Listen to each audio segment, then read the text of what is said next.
Ngeri nggak? Orang bisa kelihatan baik, tapi di mata Tuhan pembuat kejahatan. Jadi kalau nggak tepat seperti yang Tuhan minta, sekalipun baik di mata Allah, di mata Tuhan kita tetap jahat. Bukankah membuat mujizat, menyembuhkan orang bukan perbuatan baik? Bukankah menolong orang bukan perbuatan baik? Tapi di mata Tuhan, kalau itu bukan kehendakku, kamu jahat, kamu pembuat kejahatan. Wah, ini ngeri Pak. Kejahatan dalam ayat ini, ayat 23 itu, kejahatan di ayat ini aslinya adalah anoniam. Anoniam. Anoniam itu artinya tidak berhukum. Tidak berhukum. Jadi kata anoniam ini, tidak berhukum ini, menunjuk kepada kehidupan seseorang yang merasa bebas melakukan apa yang dikehendakinya sendiri. Jadi kalau orang yang dia lakukan keinginannya, sekalipun baik, yang dilakukan sesuka-sukanya, sekalipun kelihatan baik, itu artinya kamu melakukan sesuka-sukamu. Kamu tidak berhukum, alias membuat kejahatan. Kamu tidak menjadikan kehendakku sebagai hukumnya. Jadi orang percaya hukumnya itu adalah kehendak Allah, aturannya kehendak Allah, standarnya kehendak Allah. Kalau kamu tidak melakukan kehendak Allah, berarti kau lakukan kehendakmu sendiri. Kalau kamu tidak melakukan kehendak Allah, yang kau lakukan sesuka-sukamu sendiri. Kalau kamu tidak melakukan kehendak Allah, berarti kamu tidak berhukum, hidup sesuka-sukamu, sekalipun dunia bisa menerima apa yang kau lakukan. Seakan-akan dia berkata, dirikulah hukum.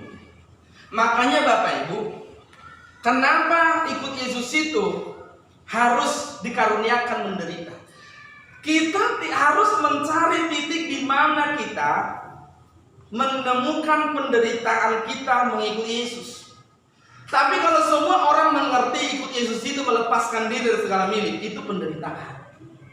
Kalau semua orang mengerti bahwa aku ikut Yesus, aku sudah tidak bermilik, seperti Paulus yang berkata, hidupku bukan aku lagi, tapi Kristus yang hidup dalam aku, pasti orang itu akan hidup dalam penderitaan mengiringi Yesus. Dan orang itu pasti akan menemukan salibnya akan dipikul ikut Tuhan. Itu sebabnya di dunia ini kita ikut Tuhan bukan mau cari kenyamanan. Tidak ada kenyamanan di dunia ikut Tuhan. Bagaimana kau mau nyaman? Orang yang mau nyaman itu orang yang mau hidup seenaknya. Orang yang mau nyaman itu orang yang tidak mau disubordinasi oleh Tuhan, tidak mau jadi cabangnya Tuhan. Dia mau terpisah dari Allah, dia mau terpisah dari Tuhan. Pemberontakan setan itu, saudaraku, kalau kita baca di Alkitab, apa sih pemberontakannya? Pemberontakan pertamanya apa? Dia bukan ambil pedang, ya entah apalah lalu dia lawan alamnya. Pemberontakannya apa? Dia mau menyamai Allah. Menyamai Allah. Aku hendak menyamai yang maha tinggi. Menyamai Allah itu maksudnya apa di sini? Menyamai Allah dia bukan mau jadi Allah, enggak.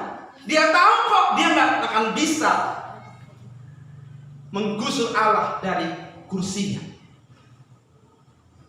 Setan tahu dia tidak akan bisa menggusur Allah dari kursinya. Jadi dia waktu dia bilang aku ingin menyamai Allah, bukan mau ambil tempat duduknya, bukan mau ambil alih kekuasaannya, bukan. Aku hendak menyamai yang maha tinggi. Maksudnya apa? Kalau Allah punya kerajaan, saya juga ingin punya kerajaan. Kalau Allah punya pemerintahan, saya juga ingin punya pemerintahan. Jadi orang yang mau memiliki kerajaannya sendiri, orang yang mau memiliki pemerintahnya sendiri, mau mengatur dirinya sendiri, tidak mau diatur oleh Allah, dia orang yang sudah mau menyamai Allah. Sama seperti setan. Makanya setan itu memberontak kenapa? Tidak mau diatur oleh Allah, tidak mau lagi dipimpin oleh Allah. Jangan kira dia setan dari mulanya. Bukan setan dia dari mulanya. Bahkan Alkitab berkata itu namanya setan itu bagaimana dia diciptakan, itu luar biasa kalau kita baca di Alkitab. Dia ditempatkan juga di Taman Eden, bukan Taman Eden di dunia ya, di sebuah taman. Dia makhluk khusus yang dipersiapkan, tapi oleh kesombongannya dia tidak takluk kepada Allah. Dia mau menyamai Allah, bukan mau merebut tahta Allah. Dia enggak. Dia tahu dia tidak akan bisa merebut tahta itu. Dia mau menyamai Allah itu adalah dia mau membuka pemerintahan sendiri. Makanya kalau orang tidak mau tunduk taat kepada Allah, berarti dia punya pemerintahan sendiri. Orang yang punya pemerintahan sendiri itu pasti memberontak kepada Allah.